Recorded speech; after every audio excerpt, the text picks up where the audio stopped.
All right, ladies and gentlemen, today we are going to be talking about the new M&P 2.0 compact that just came out last week. I'm very excited about this gun.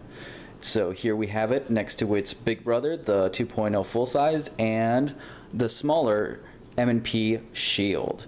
And so right off the bat, we'll notice that there's a lot of similarities between the full size and the compact, and it might be hard to tell them apart at first glance. So the most obvious way to tell them apart is going to be the grip length, which is going to be shorter on the compact. This bad boy holds 15 rounds, and the full size holds 17 rounds. So it's going to extend a bit more. For the full size, you'll also note that the frame of the slide is going to extend past, the slide is going to extend past the frame just a little bit. It is a 4.24 inch barrel compared to the compact, which is going to be 4 inches, and so we see that the slide and the barrel run flush with the frame of the gun for a nice clean look right there. So that's how you tell it the most obvious way. Some subtle ways are of course going to be the logos. You'll see that on the full size, the logo for M&P is going to be larger than the compact there on the grip. The width is going to be the same. I have done some customization to the full size on the right, so that's a little, those are night sights and a custom slide plate that you can get from online from NDZ products, I believe. It looks like the grip is going to be a little bit smaller. I don't know if these are interchangeable. I haven't tried it yet. But other than that, the width is going to be about the same. For the lanyard loops at the bottom, you'll see that the compact is going to be a little bit fatter, and it's going to have a little bit larger opening versus the full-sized M&P. And these also function as the takedown levers. You can use it to operate the takedown lever on the inside, and then you also pop this out to use your interchangeable back strap. Both of these guns come with 4 back straps in the box. In addition to that, this compact also accepts the full-sized 17-round M&P magazine, which is a pretty cool feature. So in addition to that, they also come with a spacer here so that you get a proper full-size grip on the gun. And right there, that's what's pretty cool about it. You can get a full-size grip on the compact should you so choose, and the only real difference between them is that there's going to be a slight greater curvature on the compact in the grip versus the full-size 2.0. And height-wise, both are going to be pretty much identical. The compact is going to be a millimeter or a hair shorter. It's very not noticeable, so it's not a big difference right there. One thing I did note on the gun is that the 15-round magazine does have a very positive ejection. Spits it out right there, no problem. For the full-size magazines, however, they do not spit it out. And another YouTuber pointed this out. He noticed that on the inside of the gun, there is, see if I can light it right there, that line, that molding line, which catches on the full-size mag and prevents it from being spit out properly. And so the full-sized M&P also has that line. However, it is not as pronounced, and so what he did is he just took some sandpaper and filed it down, and now he no longer has magazine issues. This is a first production gun, right, like some of the first ones that they've made, and so there's bound to be a few quirks here and there. I'm not too concerned about this one. I'll be doing the same thing, taking some sandpaper, filing it down on the inside. As long as this gun functions properly when it fires and cycles ammunition well, I'm not going to complain about it. That's just a small detail that you might come across, and I'm not really holding it too much against the gun. Like I said, this is, first production run. Glock's Gen 4s had a lot of issues too. Lots of guns have problems with their first, runs right out of the box, off the assembly line. So it's not that uncommon. I just really wanted this gun right away, so I got it as soon as possible. And let's see here. Compared to the Shield, we'll notice a size difference. The shield is going to be a little bit smaller with the flush mag. It of course is going to be a single stack 9mm, whereas the compact is going to be 15 double stack. The shield is also going to, some of the changes I made to it is going to be the Talon grips, apex trigger, night sights, and then I added another decorative slide plate as well. This is my carry gun.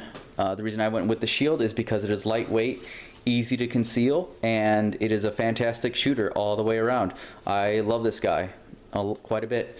And so comparing the two, you will see that the flush mag 7-round is going to be notably shorter than the compact. However, if you take the 8-round magazine that it comes with the pinky extension, the two magazines, or the two grips, are going to be identical in length to one another. So see right there, I don't know if you can tell, but the height of these two are the same. And I thought that was pretty cool. So if you can conceal the 8-round shield on your person, you can conceal the M&P 2.0 compact. And so some of the differences, of course, besides the width, is going to be the barrel length. The shield comes with a 3.1-inch barrel, and again, the compact has a 4-inch barrel. And speaking of concealability features, the full-sized M&P, where we have an Alien Gear 3.0 holster, is also going to be able to holster the M&P 2.0 compact, which I thought was really good. That 1/4 inch right there is going to make it a little bit shorter, but other than just a slightly snugger fit, you know, you have holster options right out the bat if you have the full sized. And here we go. Right there, this is an Alien Gear outside the waistband holster. You can see right there. And it fits it perfectly. If I'm not mistaken, these also fit the Gen 1 Smith & Wessons full size. So there you go, one holster for 3 guns. I love it, fantastic. So that's something you can note, save you some money right there.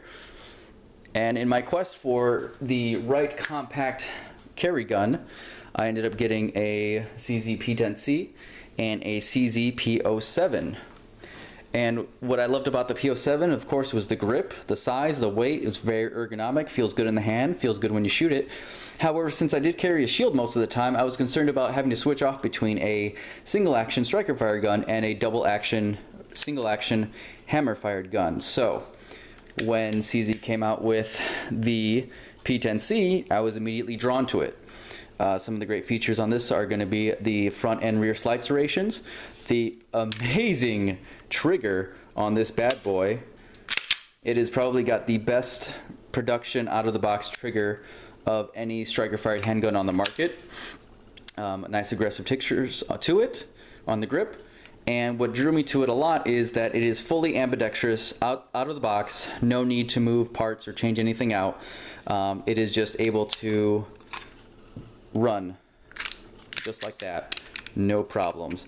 And for me, I am left-handed, or I'm sorry, I am right-handed but left eye dominant, so I have to shoot lefty, and so I thought this was a really great option for myself with my, you know, firing disability that I got, as you guys would know.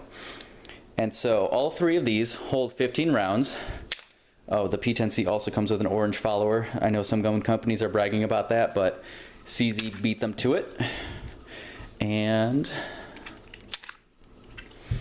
some of the differences you'll note, these all hold 15 rounds. Above the dot up top, you'll see that the CZ P10C has a little square cut above it. The P07 does not. Otherwise, between the 2 of them on the left, the side cuts for the mag release are going to be the same. And on the Smith & Wesson, it is going to be a bit shorter for the mag release. And what that does is it allows the P07 to accept P10C mags. However, the P10C cannot accept P07 mags. It does not seat because it does not have that cut above the dot there. And because the cut is higher up on these 2 mags, what you'll note is that the CZ mags both fit the Smith & Wesson Combat. The Smith & Wesson Compact. And right out of the box, Smith & Wesson accepts CZ magazines. Right there, it's seated, ladies and gentlemen. I will be testing out their functionality at the range, and I'll let you know how it goes. But man, that's a lot of options right there. It takes full-size mags, the 15-round mags it comes with, and it accepts CZ magazines. I don't have the full-sized P09, so I don't know if it'll accept it on the compact. But if anyone does have both of those guns, please let me know, because I think that's an exciting feature right there. So that was just a first quick glance at the M&P 2.0 compact. Accepts full-size mags and CZ mags. Pretty sweet. I don't know any other gun that can do that. Thanks for watching. Stay tuned for more updates. Bye.